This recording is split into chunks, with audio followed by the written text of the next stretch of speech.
What will I do now? My parents won't be happy with me. You are to leave this house immediately, and you are never to return.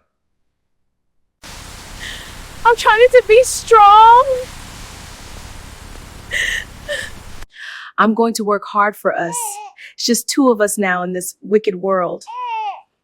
On a cold January morning, a young Black American woman stood outside a church in Atlanta, Georgia, holding a cardboard box containing everything she owned in the world.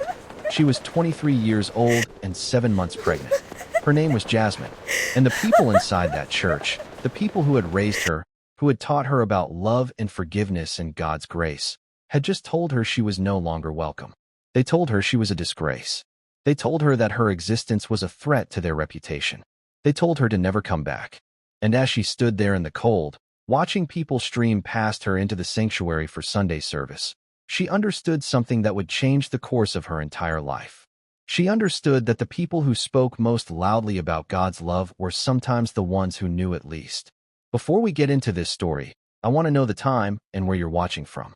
Drop a comment below and let me know if you're watching from the United States, Jamaica, Canada, United Kingdom, or any part of the world. We read every single comment, and we'd love to hear from you. And if you haven't subscribed yet, please hit that subscribe button because what you're about to hear is a story about rejection, resilience, redemption, and the kind of love that appears when you least expect it. A story about a family that chose their image over their daughter. A story about a man who chose her when the world told him to look away. A story about confrontation and closure. A story that will make you believe in second chances again. Now let's get into this. Jasmine Marie Thompson grew up in the most respected church family in Atlanta. Her father, Bishop Marcus Thompson, was not just any pastor. He was the pastor. The kind of pastor who had a television show that aired nationally. The kind of pastor whose books were bestsellers. The kind of pastor whose name was synonymous with moral authority and Christian values. He preached about family. He preached about the importance of living a righteous life. He preached about how God's grace was available to all sinners, no matter how far they had fallen. What he did not preach about was his own daughter. Jasmine's mother, Patricia Thompson, was the first lady of the church. She wore designer clothes that probably cost more than most people's monthly salary. She sat in the front row during services with a smile that suggested her life was a perfect reflection of her husband's teachings. She chaired the women's ministry. She organized charity events that were really just opportunities for wealthy church members to demonstrate their generosity while being photographed for the church bulletin. She was the embodiment of what a pastor's wife should be, at least in the eyes of the congregation. Jasmine had one older brother, David Thompson, who was being groomed to take over the church. David was 32 years old, married to a woman named Crystal who came from another prominent church family. Crystal's family owned a chain of Christian bookstores across the South. David had 2 children, both boys, both already enrolled in private Christian schools. David had the kind of life that people pointed to as evidence of God's blessings. David did everything right, or at least he did everything that looked right on the surface. Jasmine, on the other hand, was the unexpected third child. She was born 10 years after David when her parents thought their family was complete. But Jasmine arrived anyway, a surprise, a blessing, a girl who would grow up in the shadow of her father's ministry and her brother's perfection.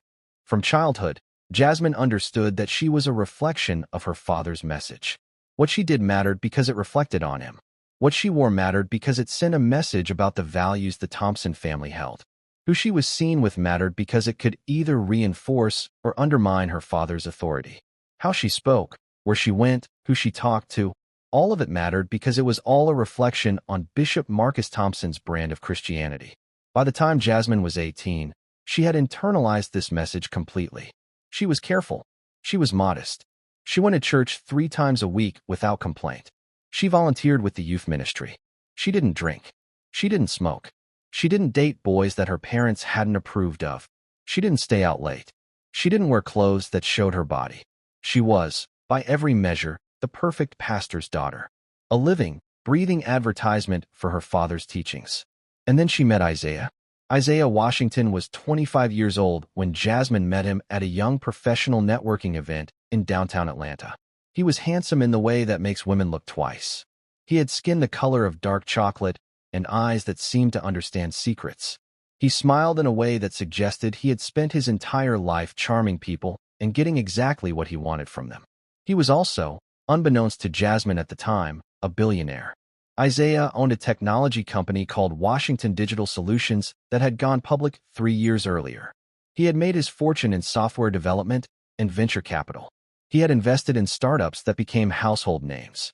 He had bought and sold companies for hundreds of millions of dollars. He was wealthy in a way that transcended numbers. He was the kind of wealthy where money wasn't something he thought about because he had so much of it that it had become abstract. He was also the kind of wealthy where he assumed that the normal rules of life didn't apply to him. Rules were for people who had something to lose. Isaiah had so much money that he believed he was untouchable. When Isaiah saw Jasmine at that networking event, he was intrigued. Not because she was the most beautiful woman there, but because she was the only woman there who didn't seem interested in him. Jasmine was polite but distant. She was kind but guarded. She had been trained since birth to be careful about men, to protect her reputation, to understand that her value was tied to her purity and her modesty. Isaiah pursued her anyway. He was used to getting what he wanted. He called her repeatedly. He sent her flowers. He showed up at events he knew she would be at. He was persistent in a way that blurred the line between romantic and obsessive. He didn't understand the word no because he had never had to. Jasmine's parents were thrilled when they found out she was dating someone. Her mother immediately started making plans for an engagement party. Her father began preaching about the blessings of marriage from his pulpit. David was happy because Jasmine was finally doing something that made the family look good. A billionaire boyfriend was the ultimate social currency. It was proof that the Thompson family was moving up in the world. But Jasmine had reservations. Something about Isaiah felt off. The way he spoke about people as if they were resources to be managed. The way he dismissed her concerns as if she was being emotional rather than rational. The way he assumed that her body, her time, her future belonged to him simply because he wanted it. The way he would say things like, "You're lucky to have me. Do you understand how many women would want to be in your position?" But she was also in love, or what she thought was love, or what she had been trained to accept as love because it came with validation from her family and social status. When Isaiah told her he wanted to marry her, when he gave her an engagement ring that cost more money than she could conceptualize, when her father gave his blessing and her mother started planning a wedding that would be the social event of the season, Jasmine said yes. They dated for 8 months before it happened. 8 months of Jasmine slowly losing herself in a relationship with a man who loved her the way he loved his possessions. 8 months of her family planning a wedding that would be the social event of the season, with caterers and florists and a guest list that included some of the most prominent families in Georgia. 8 months of her ignoring the voice inside her that was screaming that something was wrong. The night it happened, Jasmine and Isaiah were at his penthouse apartment on the top floor of a high-rise in downtown Atlanta. The apartment had views of the entire city. It had marble floors and modern art and furniture that looked like it belonged in a magazine rather than in a place where people actually lived. Jasmine had asked Isaiah to slow down. She had asked him to listen to her. She had said that she wasn't ready for what he wanted. She had asked him to stop. Isaiah had smiled at her and asked if she really meant it. Jasmine had said yes, I really mean it. And Isaiah had done what he wanted to do anyway. He had held her down. He had ignored her tears. He had ignored her pleas. He had treated her body like it was his to use however he wanted. The next morning, Jasmine told Isaiah it was over. She called off the engagement. She removed the ring from her finger, the ring that had felt like a beautiful cage, and she threw it on his bed. She called her parents and told them the wedding was canceled. She didn't tell them why. She wasn't ready to say the words out loud. What happened next was not what she expected. She expected her parents to ask what had happened. She expected them to believe her. She expected them to be angry at Isaiah. She expected them to protect her. What she got instead was something far worse. Her father called an emergency meeting with her mother, and David. He sat behind his desk, the same desk he sat behind when he counseled people through their crises, and he asked Jasmine one question. He asked if the engagement could be salvaged. Jasmine stared at him in disbelief. Her voice shaking, she told him what Isaiah had done. She told him that Isaiah had assaulted her. She told him that she had said no and Isaiah had done it anyway. Her father listened to all of this without showing any emotion. When she finished talking, he said something that would haunt her for years. He said, and I quote, "If you make accusations against Isaiah publicly, you will destroy this family. You will destroy my ministry. You will destroy everything we have built. Is that what you want to do?" Jasmine's mother said nothing. She sat there with her hands folded in her lap and said nothing. Her mother's silence was perhaps the cruelest thing of all because it was a choice. Her mother chose to remain silent rather than protect her daughter. David said that maybe they should hear Isaiah's side of the story before jumping to conclusions. He said that he was sure there was a misunderstanding. He said that Isaiah seemed like a good man, and it was possible that Jasmine was confused about what had happened. Jasmine realized in that moment that she was alone. Not physically alone. She was surrounded by family. She was in a room with 3 people who shared her blood. But she was spiritually alone, emotionally alone, abandoned in the way that only family can abandon you. She understood that these people would choose their reputation over her safety. She understood that they would choose their comfort over her healing. She understood that she was expendable. 3 weeks later, Jasmine found out she was pregnant. She told her parents immediately. She thought that this would change things. She thought that a grandchild would matter more than a reputation. She thought that they would finally see that something had happened, something that could not be explained away or managed through a public relations campaign. What she got instead was a family meeting that felt more like a trial, a tribunal, a judgment day. Her father sat in his leather chair and explained to her that she had a choice to make. Choice implied that there were options, but the options he presented were not really choices at all. She could have an abortion and the family would pay for it, and they would never speak of it again. Option 2 was that she could leave the family. She could take her shame with her, and she could raise the child alone. But the child could not exist within the Thompson family structure. The child could not be acknowledged. The child could not be mentioned in any context, not even as adopted or fostered. The child simply could not be. Jasmine's mother wept, not for her daughter, but for the burden this was placing on the family. She kept saying that they would recover from this, that God would forgive them, that they needed to think about David's children and what this would do to them. She talked about her own reputation as if it mattered more than her daughter's well-being. David said very little. He sat on the couch next to his wife and said that he understood his parents' position. He said that he loved his sister, but that he also loved his family reputation. He said that he had a responsibility to his children to maintain the family's standing in the community. He said that he hoped she would make the right choice. The implication was clear. The right choice was the one that would hurt her the most.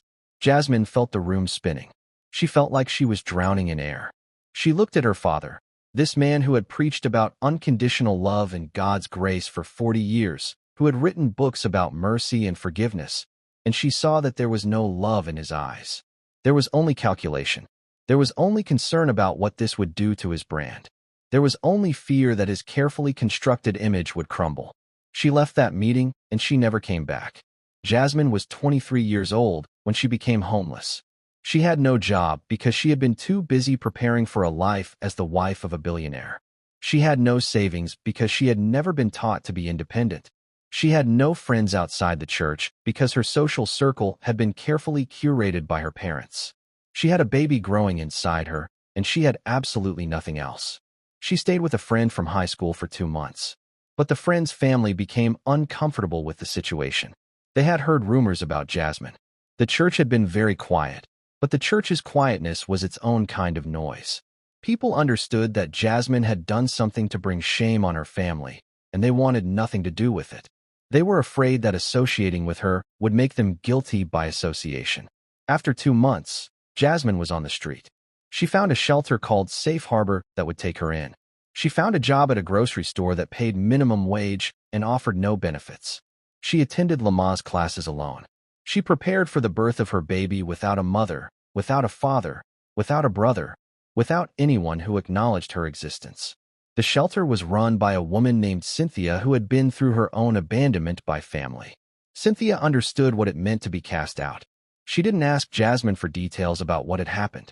She simply offered her a room and 3 meals a day and the kind of dignity that comes from being treated like a human being rather than a problem to be solved. Jasmine gave birth to a beautiful baby boy on a Tuesday morning in March. She named him David, after the brother who had abandoned her. She named him David because she thought that maybe if she named her son after David, maybe if she gave her son a name that carried family history and weight and meaning, Maybe someday the real David would remember that he had a sister. He never did. Jasmine worked at the grocery store during the day. She attended community college at night. She was determined to build a life for herself and for her son. She was determined to prove that she was not the failure her family had decided she was.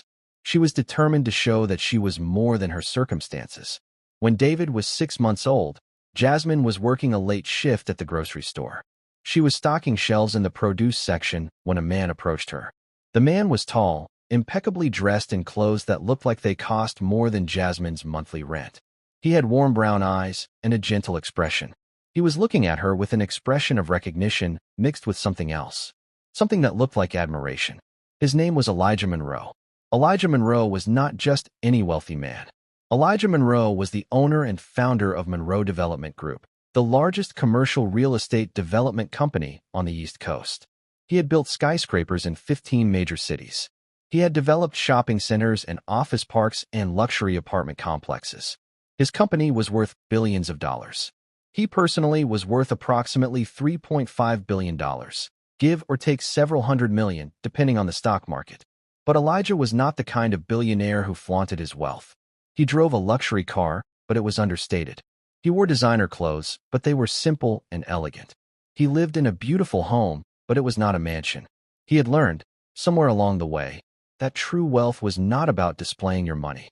It was about having the freedom to live life on your own terms. Elijah had seen Jasmine before.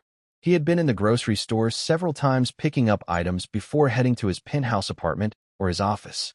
He had noticed her because she had a quality that he rarely encountered in his world. She had integrity. Even in the uniform of a grocery store employee, even surrounded by the exhaustion of someone working multiple jobs, she had a kind of quiet strength that suggested she was more than her circumstances. He had watched her with other customers and noticed how she treated people with respect. He had watched her at the register and noticed how she handled difficult situations with grace. But the real moment of connection happened when Elijah saw Jasmine in the employee break room during a break. She was holding her baby, a beautiful dark-skinned baby boy with wide eyes and a curious expression. Elijah watched Jasmine singing to the baby in a soft voice. He watched her change his diaper with a tenderness that he had never witnessed before. He watched her kiss her son on the forehead and whisper something to him that made the baby smile. He watched a mother loving her child with a fierceness that transcended circumstances. Something shifted inside Elijah in that moment. He had dated many women. He had been engaged once to a woman who loved his money more than she loved him. He had assumed that he would never find someone who loved him for who he was rather than what he had. But watching Jasmine with her son, he understood what real love looked like. He understood what it meant to sacrifice. He understood what it meant to put someone else's needs before your own. Elijah approached Jasmine after her shift ended. He told her his name. He asked her if she would like to have coffee with him sometime. Jasmine's first instinct was to say no. She had learned that lesson. She had learned that men with resources often came with strings attached. She had learned that kindness was often a manipulation tactic. She had learned that she could not trust her own judgment when it came to men. She had learned that her body was not safe, not even in a church, not even with a man her family approved of. But she also saw something in Elijah's eyes that she had not seen in Isaiah's eyes. She saw humility. She saw genuine curiosity about who she was as a person, not what she could give him. She saw someone who seemed to understand that she had a story that mattered. She saw someone who looked at her baby with affection rather than as an obstacle to her availability. She said yes. Their first meeting was coffee at a small cafe near the grocery store. Jasmine brought David with her because she didn't have anyone to watch him. Elijah seemed to understand that her son came first. He didn't try to separate her from the baby. Instead, he asked about David. He asked what David's favorite foods were. He asked what made David smile. He asked Jasmine questions about her life, about her dreams, about what she wanted for her future. Jasmine found herself telling him things she had never told anyone. She told him about her family. She told him about what had happened with Isaiah. She told him about being disowned. She told him about being homeless. She told him about the shelter. She told him about working while going to school. She told him about trying to give her son a different kind of life, a life where he knew he was wanted and loved and cherished. Elijah listened to all of this without judgment. He didn't offer platitudes. He didn't say things like everything happens for a reason. He didn't minimize her pain by comparing it to other people's suffering. He simply listened. When she finished talking, he simply said, "I want to help you build that life. Not because I want something from you in return, but because I believe in you. And because I think your son deserves to have the best possible future. And because, if I'm being honest, I think I'm falling in love with you." Jasmine cried, not because she was sad, but because someone was finally seeing her. Someone was finally validating that what had happened to her was not her fault. Someone was finally offering help without conditions or expectations or hidden agendas. Over the next several months, Elijah became a constant presence in Jasmine's life. He helped her get out of the shelter. He helped her find a better apartment, a 2-bedroom place in a safe neighborhood. He helped her afford quality childcare so she could focus on her education without constantly worrying about her son's safety. He never pushed her. He never assumed he owned her. He never pressured her for intimacy. He simply showed up consistently and treated her with respect and made it clear that he valued her as a person, not as a possession. By the time David was 18 months old, Elijah had asked Jasmine to move in with him, not out of obligation or because he wanted to control her, but because he loved her and he wanted to build a life with her. He gave Jasmine her own space. He respected her autonomy. He asked her opinions and listened to her answers.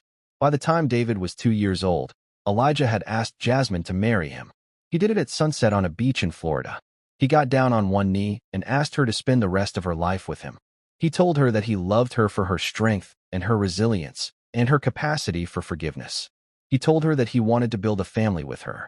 He told her that he wanted David to have his name and his protection and his love. By the time David was 3 years old, Jasmine was pregnant with Elijah's baby. The wedding was small, just 30 people. Jasmine wore a simple white dress that showed off her beauty without being ostentatious.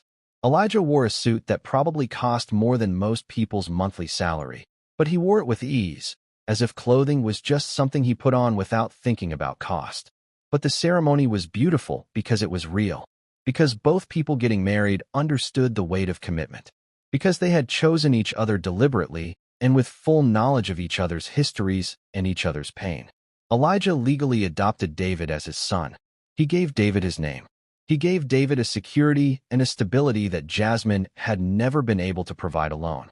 More importantly, he gave David a father. David grew up knowing that he was wanted, that he was loved, that he belonged to someone who chose him every single day. Jasmine finished her college degree. She got a job at a nonprofit that worked with homeless youth. She began speaking publicly about her experience. She wrote articles for magazines.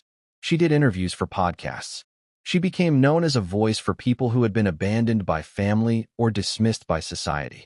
And then, 5 years after Jasmine had been thrown out of her father's church, success found her. Jasmine published a memoir about her experience. The memoir was raw and honest and painful. It detailed her family's cruelty. It detailed the assault in language that was clear but not graphic. It detailed the homelessness and the struggle and the way that she had to rebuild her life from nothing. It detailed the love she found with Elijah.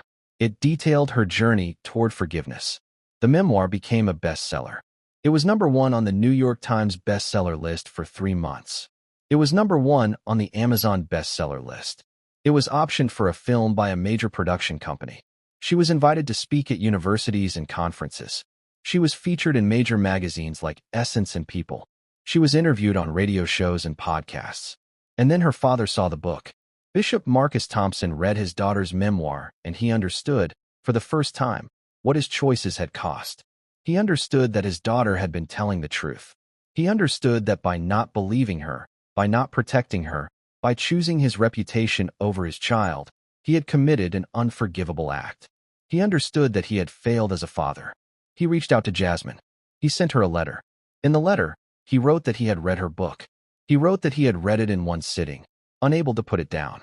He wrote that he was ashamed. He wrote that he had failed her in every way that mattered. He wrote that he understood if she could never forgive him. But he wanted her to know that he had finally understood the teachings he had spent his entire life preaching about. He had finally understood grace. He wrote that he had left the ministry because he could not continue to preach about God's love when he had demonstrated neither love nor grace to his own daughter. Jasmine didn't respond to the letter immediately. She didn't feel ready to forgive. She didn't feel ready to have a relationship with her father. But she felt something shift inside her. She felt the weight of anger beginning to lift. not because she was forgiving him, but because she was finally acknowledging that his actions had never been about her. They had always been about his own fear and his own insecurity and his own need to control his image. 2 months after Jasmine's memoir was published, she received an invitation. She was being invited to a gala in Atlanta. The gala was a charity event benefiting the city's homeless population. Some of the wealthiest families in Atlanta would be attending. It was a black-tie event. It was the kind of event where you saw yourself reflected in the success you had achieved. Elijah encouraged her to go. He said that she should celebrate what she had accomplished. He said that she should be proud of how far she had come. He said that he would accompany her as her +1, that he would stand beside her the entire evening. Jasmine bought a dress for the occasion. It was a stunning floor-length gown in deep emerald green. It fit her perfectly, accentuating her curves and her beauty. She had her hair done. She had her makeup done. She looked in the mirror and barely recognized herself. She looked like a woman who had made it. She looked like a woman who had survived. The gala was held at the Georgia Aquarium, one of the most beautiful venues in Atlanta. The ballroom was decorated with lights and flowers. There were servers walking around with trays of champagne and canapes. There was a live band playing soft jazz. There were hundreds of people in formal wear, talking and laughing and celebrating wealth and privilege and success. Jasmine walked in on Elijah's arm, and she felt like she was floating. She felt like she had stepped into a different life, a life that belonged to someone else. But it was her life. She had built this life from nothing. She was being interviewed by a journalist when she saw him. Isaiah Washington. He was standing across the room, talking to a group of men in expensive suits. He looked exactly the same as he had 5 years ago. Handsome, confident, untouchable. When he looked up and his eyes found her, she saw his expression change. She saw shock. She saw recognition. She saw something else that looked almost like regret. He excused himself from the conversation and he walked toward her. His pace was slow and deliberate. His eyes were locked on hers. When he reached her, he took her hand and brought it to his lips in a gesture that was meant to be charming but felt predatory. He said, "Jasmine, I barely recognized you." She said, "I barely recognize myself." He smiled. It was a smile that suggested he thought she was joking. He said, "You look incredible. You look like you've been taking care of yourself." She said, "I have. I've been building a life." He said, "I've thought about you. Many times. I've wondered how you were doing." She said, "I'm sure you have." He said, "I made a mistake. With you. I was young and I was stupid and I didn't understand what I had. I want to fix that. I want to make it right." She said, "You can't fix it. What happened is not something that can be fixed. It can only be survived." He said, "I know I hurt you. But I've changed. I've been in therapy. I've been working on myself. I think if you gave me another chance, I could show you that I'm not the man I was before." She said, "I'm not interested in giving you another chance. I'm not interested in you at all. What you did to me took away my choice. What you did to me took away my ability to trust my own judgment. What you did to me was a crime. And the only reason you were never prosecuted is because I chose silence to protect my family." He said, "But you're not angry anymore, are you? You've moved on. You've built a life." She said, "I moved on because I had to. Because I had a baby who needed me to be strong. Because I had a future that was worth fighting for. I forgave you because I had to forgive you in order to be free. But forgiveness is not the same as trust. Forgiveness is not the same as a second chance." He said, "Who is this? Is this your boyfriend?" Elijah stepped forward and extended his hand. He said, "I'm Elijah Monroe. I'm Jasmine's husband." Isaiah looked at Elijah's hand, and then he looked at Jasmine. He said, "You married him? You married someone else?" Jasmine said, "I married someone who respects me. Someone who loves me. Someone who has never tried to control me or manipulate me or hurt me. Someone who makes me feel safe." Isaiah said, "But I love you, Jasmine. I know I didn't show it before, but I love you now. I want to be with you." Jasmine said, "Your love is not something I want. Your love almost destroyed me. Your love is what made me understand that I needed to learn to love myself first. And I have done that. I have learned to love myself. And because I love myself, I will never be with you again." Isaiah said, "So this is it? You're just going to walk away?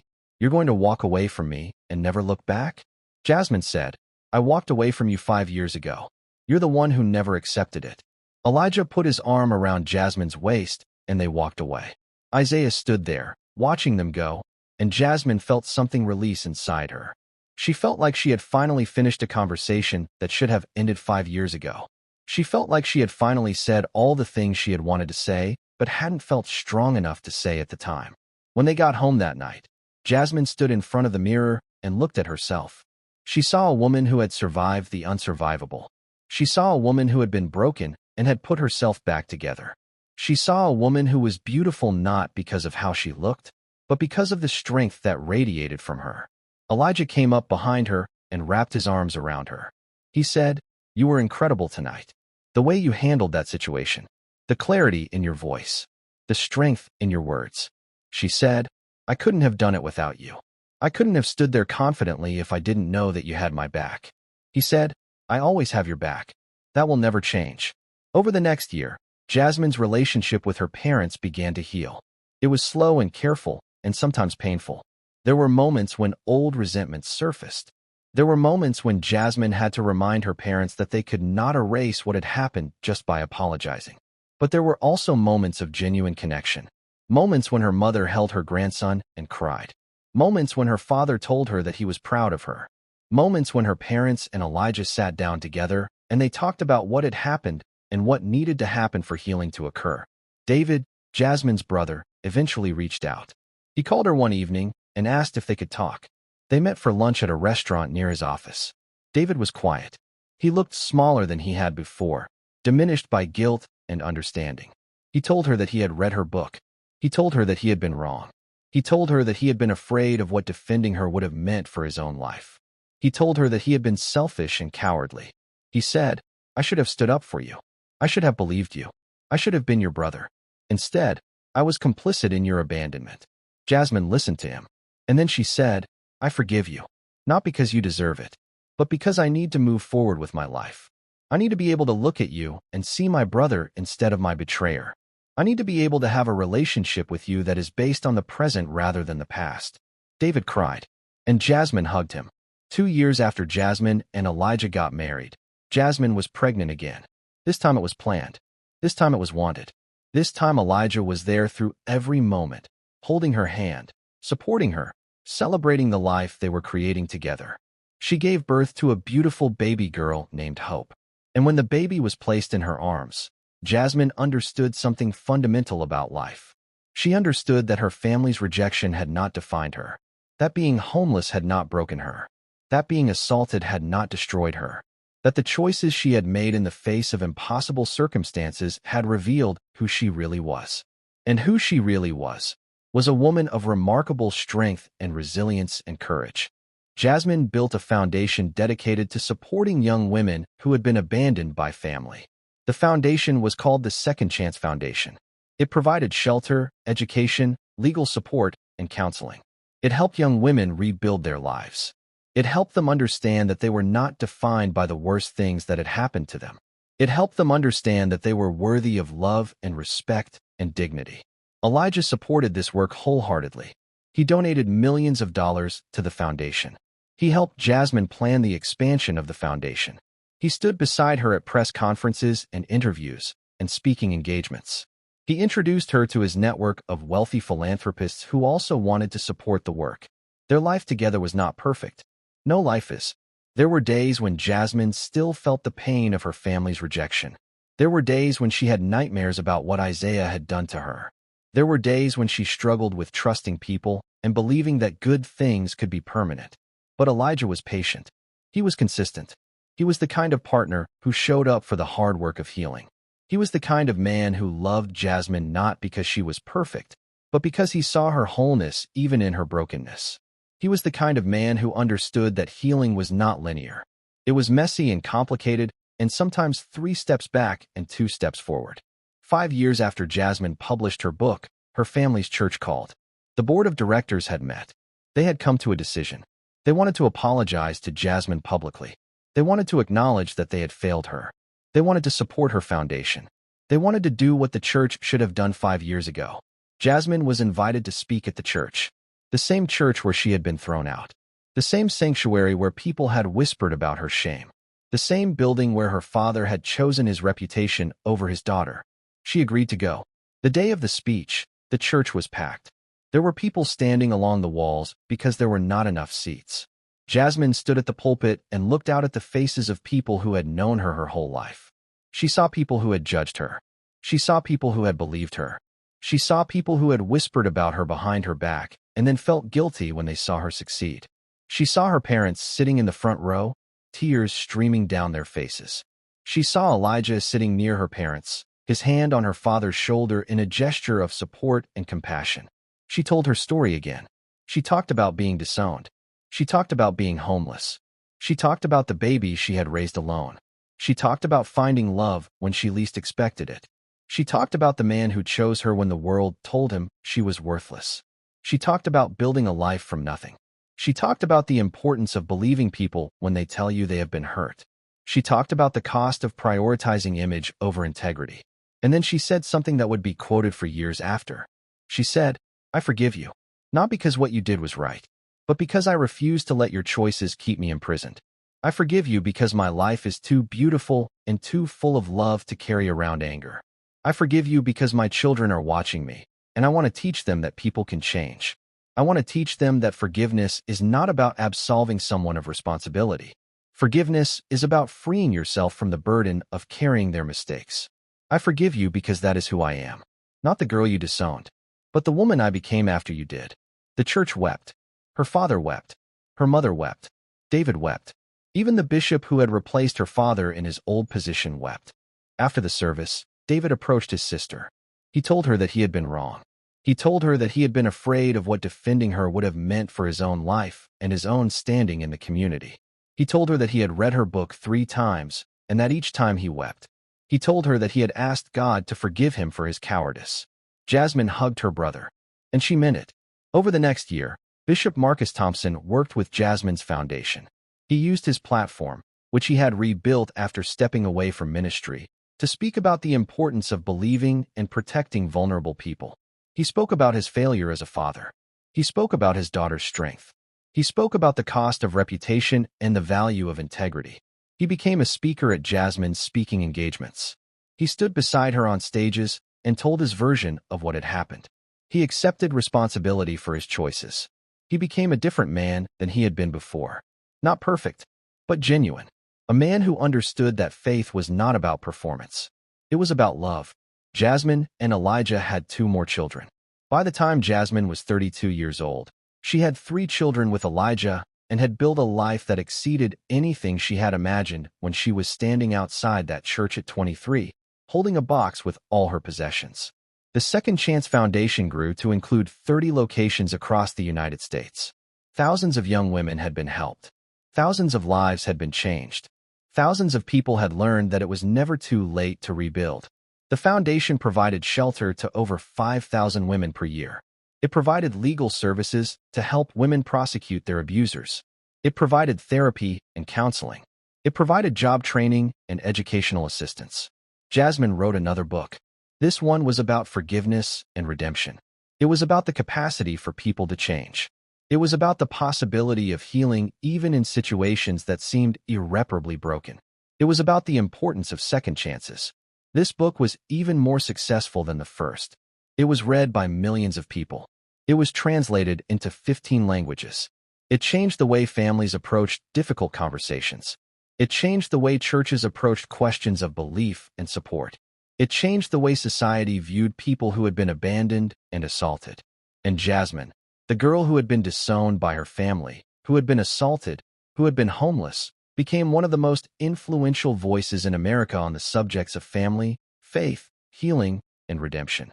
But the thing that mattered most to Jasmine was not her success. It was not the awards, or the speaking engagements, or the book deals, or the film rights. It was the text message she received one day from a young woman who had been in her shelter. The young woman wrote, "Because of you, I believed in myself when no one else did. Because of you, I'm going to college. Because of you, I'm going to have a different kind of life than I thought was possible for someone like me. Because of you, I know that what happened to me was not my fault." That message mattered more than anything else. Elijah had said to her once, "You are the strongest person I have ever met." Jasmine had asked him why he thought that. He said, "Because you took the worst thing that could happen to a person and you transformed it into a gift for others. You took your pain and you made it into purpose. You took your rejection and you made it into redemption. You took your trauma and you made it into wisdom that could guide others. That is not strength. That is something beyond strength. That is grace. And Jasmine understood that he was right. The cruelty of her family had not destroyed her. The assault had not broken her.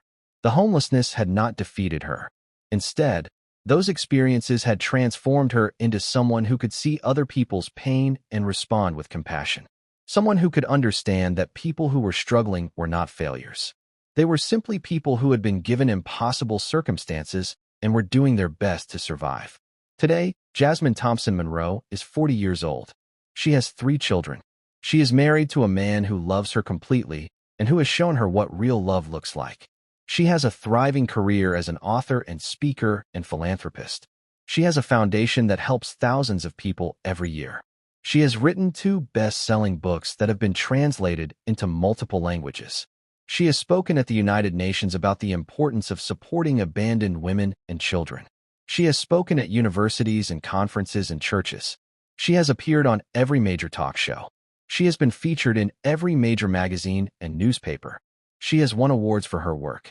She has been recognized by presidents and congressmen and business leaders.